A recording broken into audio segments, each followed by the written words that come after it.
So first thing is why liberalize trade? You know, many people think why shouldn't we produce everything ourselves? Why liberalize trade? Then Sarah has already discussed Pakistan's tariff vis-a-vis others and trade performance of Pakistan vis-a-vis others. Um, uh, and I'll talk about Pakistan's strategic location, but unfortunately, it's acting as it's an island isolated completely. Um, and some of the other things, I'll move away from textile and clothing where we have been stuck for the last 60 years. I'll talk of some other goods which are more value added, which are more knowledge intensive. Those, why aren't we in those? Every other developing country is getting into those. Why aren't we in those? Okay.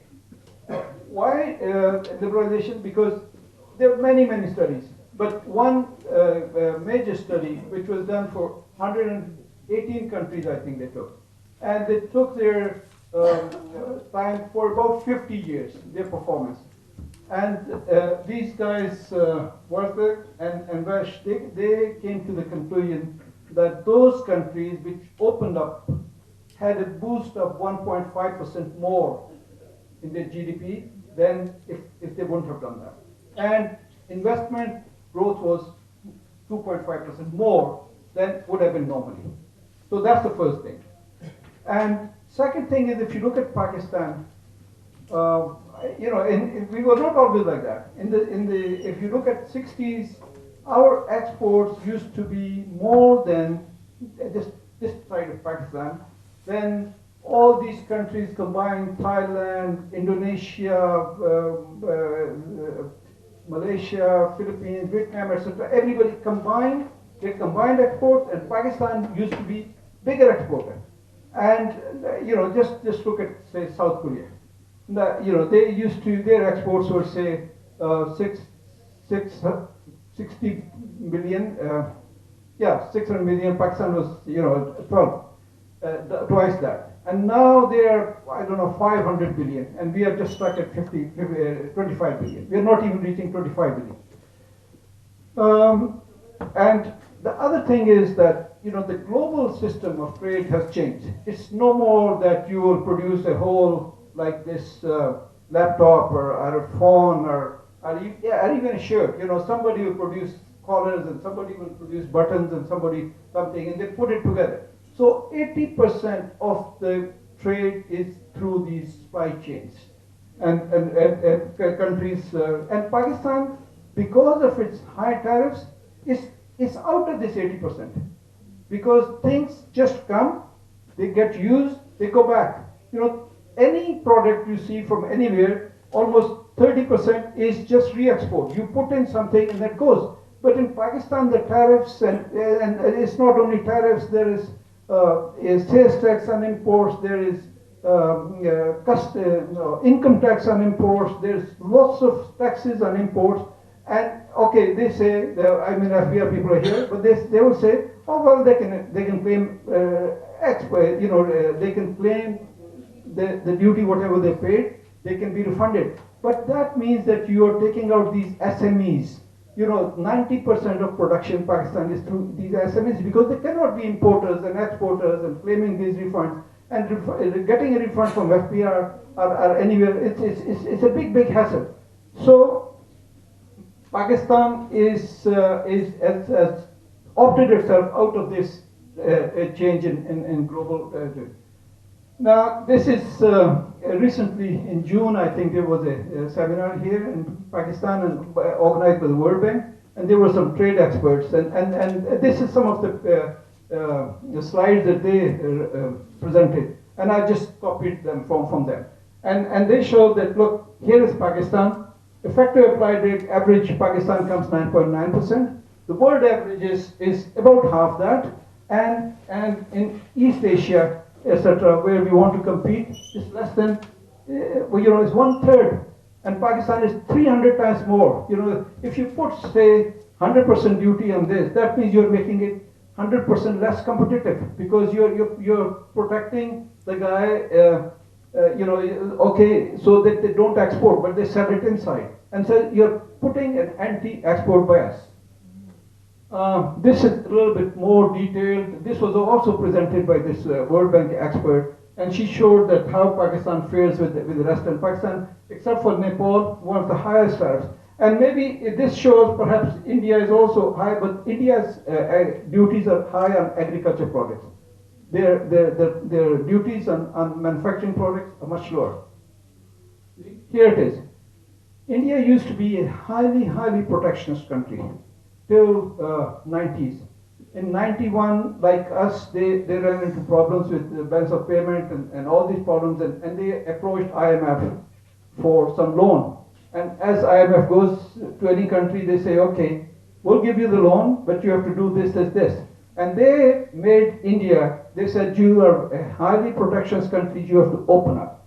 And unlike Pakistan, what we do is whenever we implement something from IMF, we put it all across the paper, this IMF, the villain, trying us to do it. India just quickly adopted those policies and continued on till now. So here was India highly protected here, and now it's come here. So Pakistan was relatively open. It allowed, and it hardly moved. It's just here. So look at us, and that's what changed everything vis-a-vis India. We were going around the same. We were doing equally well till about 2002-3. You know, we were reforming and everything. And in the last 10 years, when they reached a certain tipping point, and we stopped our reform process, and that's has made all the difference. A few countries, Sarah has already given some examples, and I thought, I picked up, for example, in Pakistan, there's a lot about Turkey, and they want to sign MOU, and they want to do this FPR, the same tax policies, etc. Now, Turkey and Pakistan, if you look at 1980, they were about the same, $3 billion exports. Turkey got a very forward-looking minister, I think he was minister of previous government, the next he stayed on, Minister for Economy, Turgut Özal. So he said, okay, we will have to go towards Europe. Maybe of Europe or no, but we will adopt their policies. So one of the things they did was to start bringing down their import duties and taxes and opening up their trade and bringing it to European level. There was a lot of opposition in the country because many people said, look, I mean, Europe has been industrialized for hundreds of years. Turkey is a third world country. How can it do it? It will ruin everything. It will ruin our auto industry. It will ruin this, that. But anyway, they insisted. And Turkey went through some difficult time. But what happens now, that Turkey's exports from 3 billion have gone up to 150 billion. And Turkey has become a member of OECD. It's become almost, you go to Istanbul airport, it's a developed country. And whereas Pakistan, from the same level, Pakistan has come down and Turkey has gone up. Vietnam example is she's already given, and similarly, we almost here, similar level. Now all these countries, because we try to keep ourselves closed and become import substitution and all that, and those countries opened up to competition. Now look at our strategic location. We are at a junction, junction of West Asia, Central Asia, South Asia. But we would not allow, if you look at this morning's newspaper headline was, Pakistan would not allow Afghanistan's trucks to pick goods from India. And then our Prime Minister has been going to Tajikistan and Uzbekistan, everywhere, and saying that we want to be the transit hub for the rest of the world. And Afghanistan said, okay, if you don't let us, where will you go? You can't go. We will not let you go. And that's been happening for many, many years. And this not allowing transit trade is illegal. It's illegal under UN, it's illegal under WTO. Well, maybe there was no enforcement, but now Afghanistan has just joined the WTO. It will sign up next month. And I'm sure the first thing they're going to do is file a dispute against Pakistan that it's not allowing transit trade, and then we will have a very difficult time. Rather than opening up ourselves, we'll be forced to do this.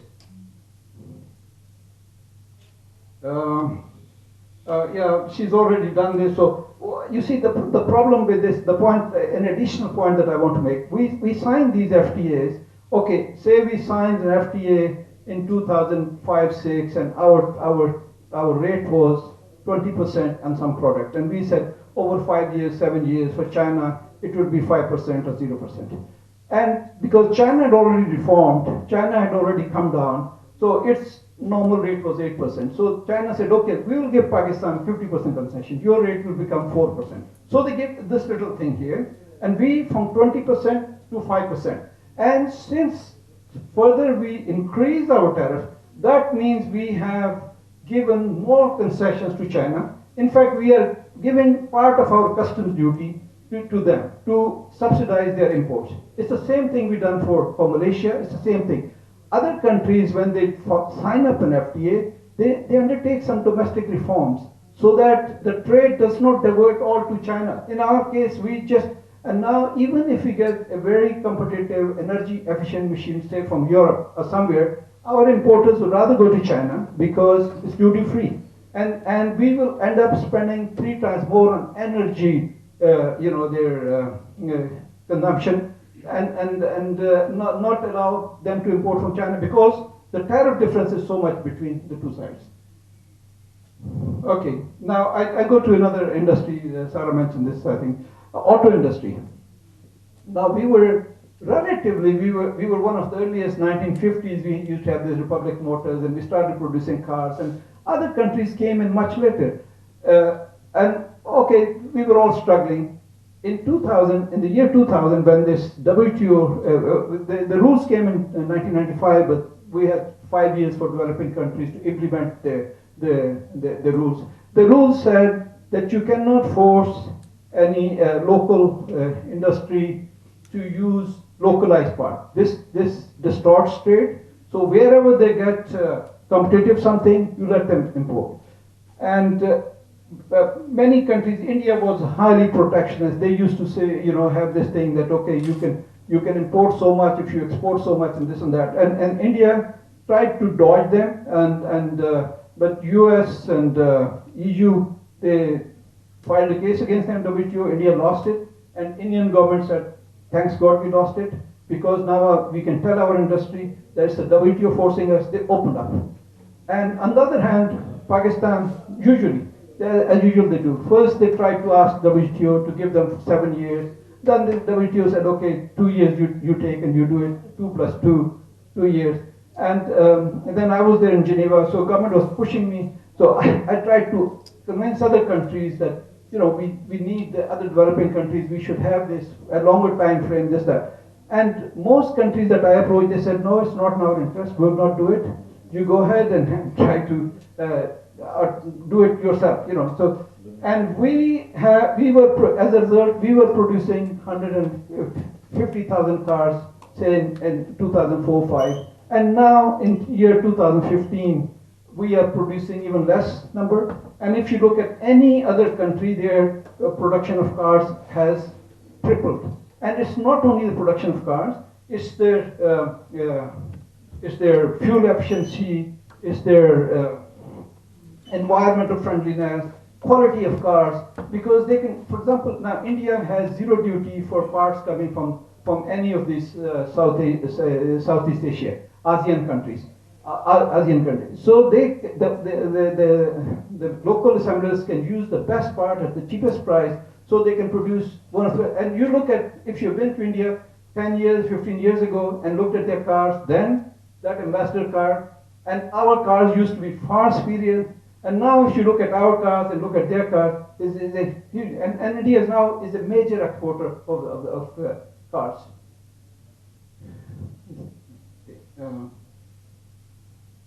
Okay, one other point. You let me know when the time is. Okay, so if you look at ourselves and compare to other countries, and we are stuck in this low value goods here, and the other countries, where have they moved? Because they can use the imported components, and because they allow competition. We don't allow competition. That means we are stuck there in low value added, just textile and clothing. And again, here also, for example, just 2 weeks ago, the government put duty on yarn, okay, and yarn and some of the other fabrics. Now, with the result that you can't import high quality yarn, that means you can't produce value added goods. That means that your your whatever quality goods that you had, their quality will come down because they'll be forced to use, high count, this low count yarn. And so you'll have, even the value added industry that was growing will not be growing because you put, and normally we hear all the time that, any new taxes have to be approved by the parliament. But you see every other 2 weeks, 3 weeks, 4 weeks, there's some decision taken and implemented. It doesn't go to parliament, doesn't happen. But, that's how the system is here. Now, this one, information technology. After the WTO came into being, and these countries realized that one of the things that's having the maximum impact on the society in general, trade and everything, is information technology. So they got together and they said, let's have an agreement.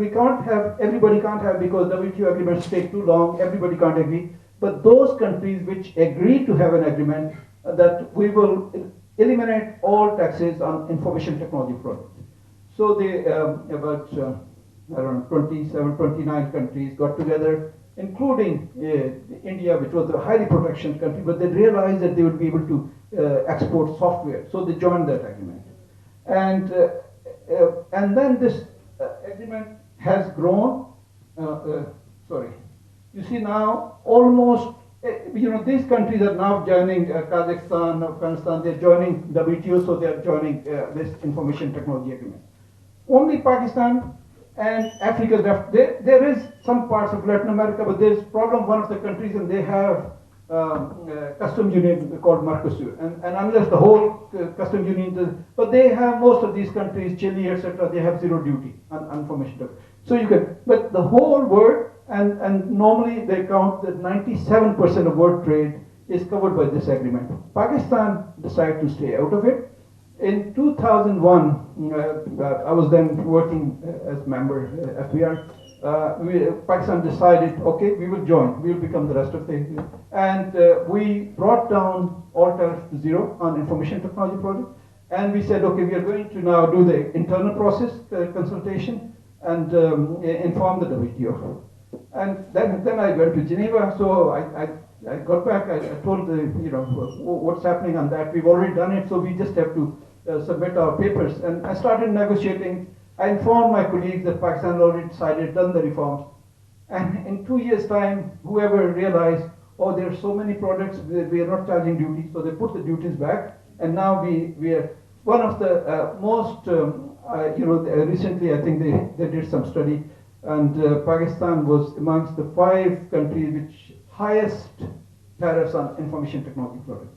And as a result, the internet penetration in Pakistan is really, really low. I mean, now with this 3G, 4G technology, it jumped up last year, but still we are not even 1/3 of the average of developing countries. And it's just because we can, and we don't realize that if we open up, the economy will grow. For example, another thing that reminds me, there was there were 2 other plurilateral agreements. This was information technology, and there was one on telecom, and there was one on banking. So those Pakistan signed in '97, and Pakistan implemented. There was 6 years period to implement them. 2003, Pakistan implemented, and look at we got rid of this PTCL monopoly. And we got rid of, in banking, we allowed foreign competition. And those 2 sectors, the way they've gone up, I mean, one of the reasons of high growth during that period, during that Musharraf regime, 1.5% is calculated to be because of those 2 sectors. So if we were to, now we get almost 30% of our taxes from this information technology and all these related things. And if we were open up, it will grow, the pie will become much bigger, and so we'll get more taxes. But it's a short-term thinking that, we lose so much tax. And there was recently a study done by this global GSMA, this alliance, and their calculations was that maybe 1 year, first year, there'll be some loss, second year, they'll be equal, and by 2020, Pakistan would have gone up so much higher in taxes. Well, I don't know, I don't remember the figure, but it would grow many times more. But we just look at this year. This year is going to be some loss. They say information technology, if you join, or we might lose a custom duty of 3 billion, but you make another 10 billion. That's what the whole world has done. But Pakistan, no, no, no, this 3 billion this year. So this is our problem. So I'll conclude here. I think I'm time. So we have to integrate our economy with the rest of the world if we want to be, like the rest. Otherwise, we'll become really, really poor. Pakistan is hardly growing at 4%, and the predictions are that next year, 2016-17, might go up if the government does very well, 5%. And our neighbors, India, etc., are growing at 7-8%. And so this gap is widening. And we will really be very poor unless we realize this and open up to this competition. Thank you.